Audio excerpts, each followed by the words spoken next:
Hello people, welcome to the channel Free Management Education. Today we will discuss about trade unions and collective bargaining, that is in human resource management. Okay, so moving on. So at first we will read about the trade union. What is the trade union? So Indians Trade Unions Act 1926 defines trade union as any combination, temporary or permanent, formed primarily for the purpose of regulating the relations. Okay, between whom? Between workmen and employers, or between workmen and between employers and employers, or for imposing restrictive conditions on the conduct of any trade or business. Okay, so just read the red underlined lines here. You will get the idea. That is, it is a combination of employer employee, employee employee, employer employer, for the purpose of regulating the relations between them. Okay, and various other restrictive conditions. Okay, for like trade unions are the representative of employees, and if strike must happen, then you should take consent from trade union. Also, there are various types of strikes where you do not take consent from trade union, like wildcat strike. We will read about it in the later videos.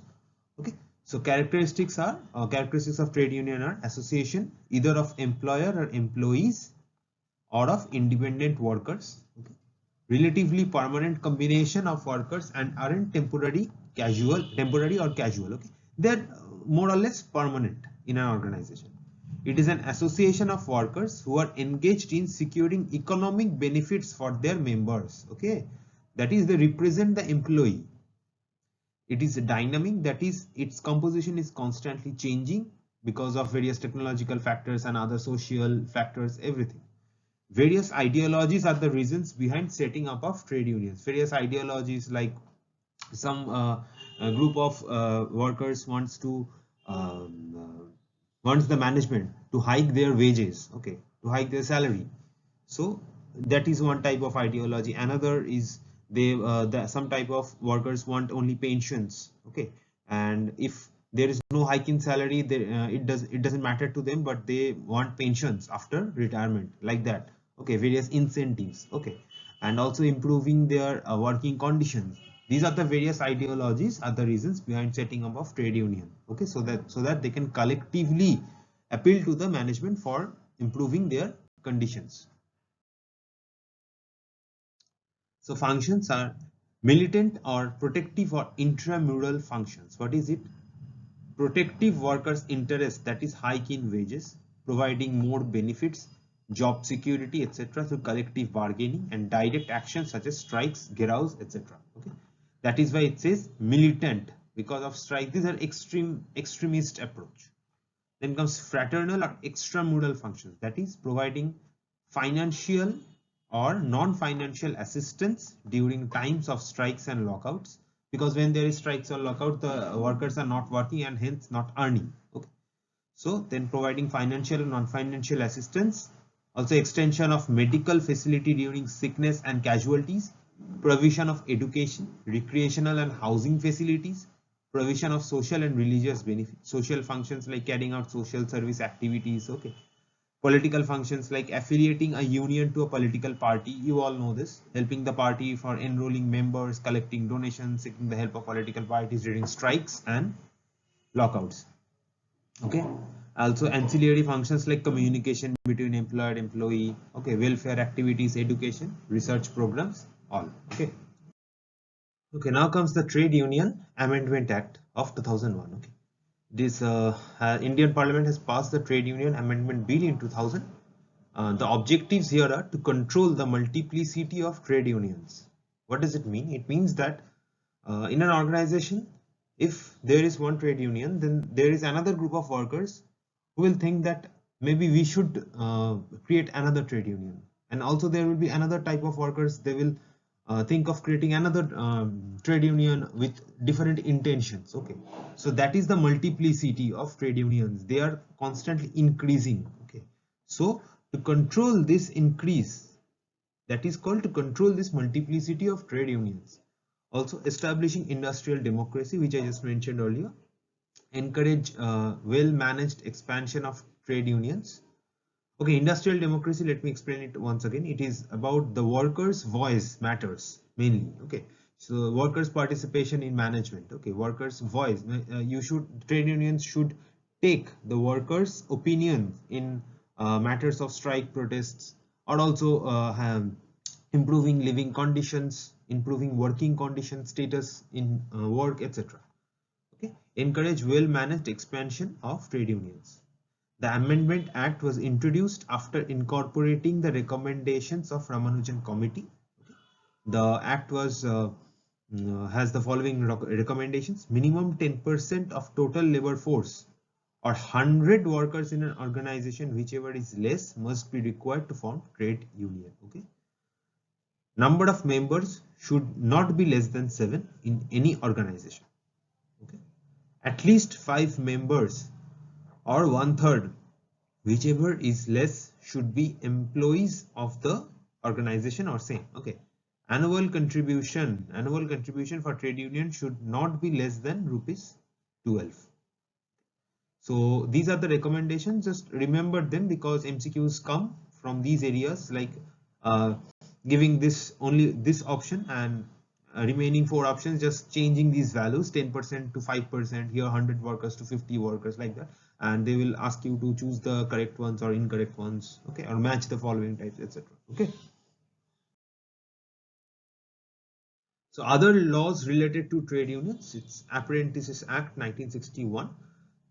The object of the act was the promotion of new manpower, skills and improvement and refinement of old skills through practical and theoretical training. Okay, it's pretty easy.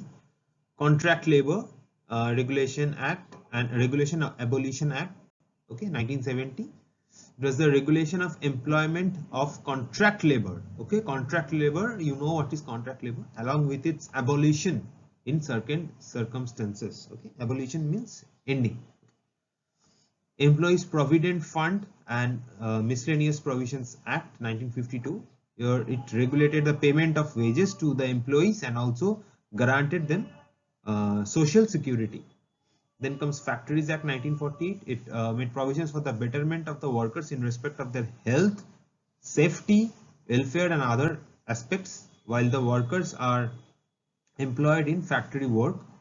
However, all the provisions of the acts were not applicable in all the factories. For example, the provision of restroom will be applicable, okay, only if there are 150 or more workers. You should remember this. The provision for restroom will be applicable only if there are 150 or more workers. This type of question have already appeared in UGC NET. Okay, so from Factories Act 1948. Then comes the Minimum Wages Act. This act aimed at fixing minimum rates of wages in certain employments. Trade Union Act 1926. It acts provided for registration of trade unions and defined the laws relating to registered trade unions. Okay. Just remember them. What are these used for? Like that, nothing else. Okay. And you can use your intelligence to understand. Like for Minimum Wages Act, you can just read the act and you can just read the Minimum Wages Act 1948 and you will get the idea. Okay. So these are the important trade unions like AITUC, All India Trade Union Congress 1920, New Delhi. Okay. This is the first one. Okay. So you have to remember what is the first one. This is the first. Then comes INTUC, Indian National Trade Union. It is also in New Delhi. Okay. Then Bharatiya Mazdoor Sangh, BMS. Okay. They are different. Also, you need to remember them for SET, the state level eligibility test, because they directly ask the year and the headquarters, like that. Okay. So trade union on the basis of purpose are reformist union, and under reformist union there are business union, uplift or friendly union. On the basis of membership structure, also there is revolutionary and union on the basis of purpose, like anarchist, political, predatory, dependent. On the basis of membership structure, craft union, industrial, staff union, and we will discuss them all in this video.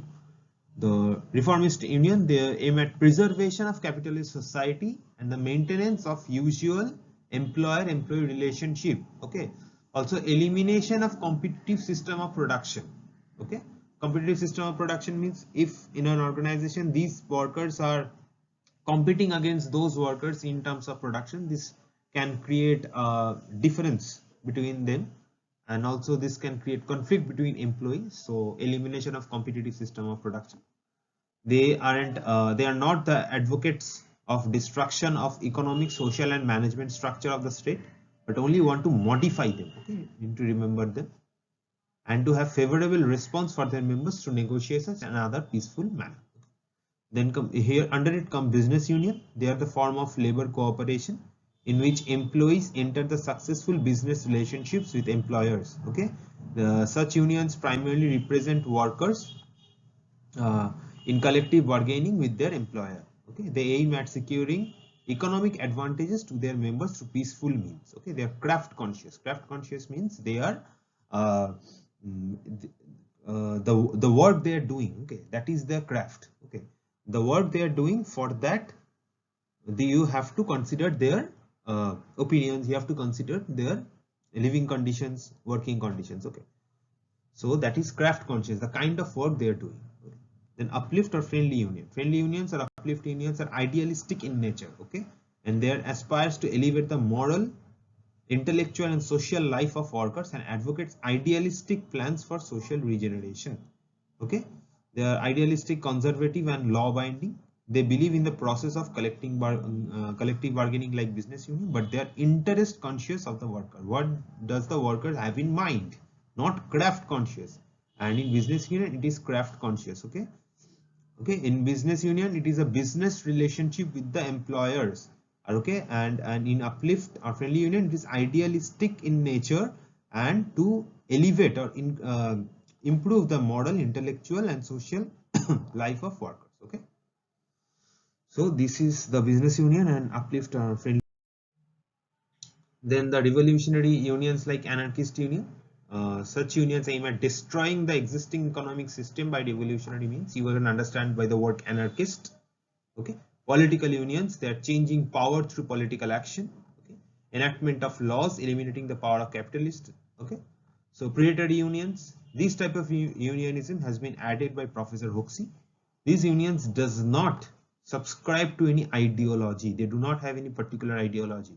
They believe in ruthless pursuit. Okay, they are very violent, ruthless pursuit of the matter in hand, for which they can follow any means without bothering for ethical or legal consideration. They will achieve it by any means. Okay, they do not consider any ethical, moral or legal consideration. These unions also can be divided into two types, like hold up unions. In these unions the unscrupulous bosses, that is not good. Okay, they are not good nonsense bosses of the workers organizations, and unscrupulous employers join hands together, okay, and exploit the customers by selling their products or services at exorbitant rates. You all have faced this, we all have faced this. Okay, so these are the hold up unions. The workers, if at all, get a very small share of profit accrued due to increase in price. Guerrilla unions, these unions do not believe in cooperation with employers. Such unions believe in exploiting anyone and whatever they can, usually be by means of resorting to terrorism or any other ruthless measures. Okay. Dependent unions, this union also has been added by Professor Hoxie, namely the dependent. The existence of this type of union is dependent wholly or partly on other unions of the employees. On the basis of membership structures, the craft unions, that is, if the workers of the same craft or category of the job form into an union, like all the fitters or all the electricians in an industry, they join union. That is called a craft union or horizontal union. Horizontal because they are of the same category or job. General union, workers of any industry, any region and of any job or occupation or form into one union in order to protect the overall interest of the worker. They are called general unions. Okay, then comes industrial unions. Workers of different categories form into an union.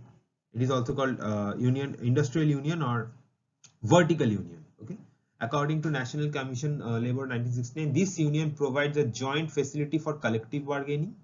Okay, because these workers of different categories, okay, form into an union. They introduced the measure of uniformity, okay, uniform for all members, okay, and working conditions, good coordination, everything. So industrial union is a vertical union and of different categories. Craft union of workers of same category, horizontal union. Also federations, industrial union either of same industry or of different industry may form an association in order to improve. Okay, in order to improve the trade union unity or strength. Such unions are called federations. Again, during critical situations, suppose like COVID-19, unions, federations in different industries may resort to action without losing their individuality.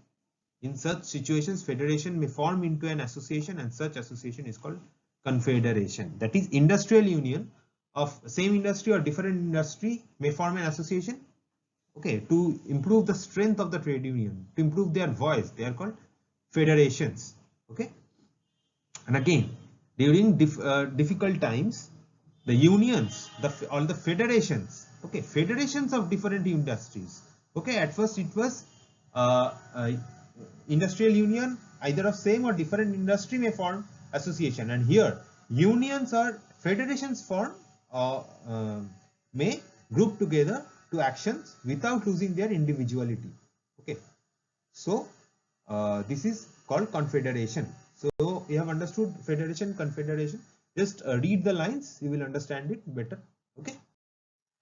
So now comes the collective bargaining. It takes place when representatives of a labor union, okay, meet management representatives to determine employees' wages and benefits to solve other issues. Okay, it is the most effective method. Okay, it is collective in the sense that chosen representative of the employees, that is the union, acts as a bargaining agent for all the employees, okay, in carrying out negotiations, dealings with the management.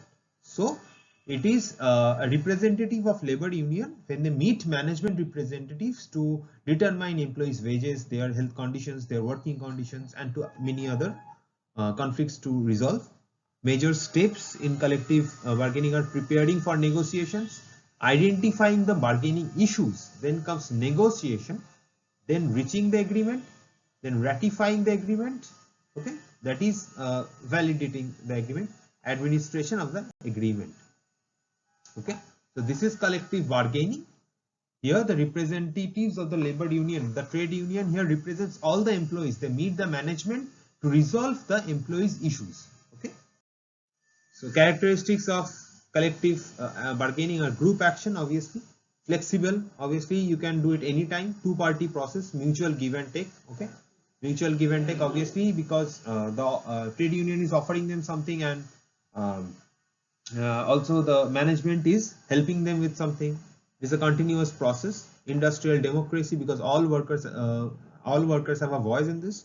It's not a competitive process. Okay, it is a complementary process. That is, each party needs what the other party has. Okay, management has the authority to give the permission, and trade union has the voice to ask for the permission. It is an art of advanced human relations. So types of collective bargaining are conjunctive or distributive bargaining.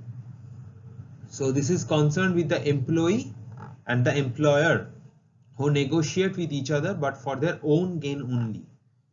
Okay, employees bargaining for their own gain and employers bargaining for their own gain. It is a zero-sum negotiation. What does it mean? In which one party has to suffer loss and the other party will gain. That is zero-sum. Okay, if the employee is gaining, then the employee has to suffer loss. Okay, if the employee is gaining, then the employer has to suffer loss. Okay, again, if the employer is gaining, then the employee has to suffer loss. Okay, this happens when employee wants a hike in salary, wages, and the employer wants to increase the workload and reduce the salary wages. This is the conjunctive or distributive bargaining. Then comes cooperative or integrative bargaining. In this kind of collective bargaining, the employer and the employee both has to agree on a common solution in similar interest of both the parties. Okay, it's easy.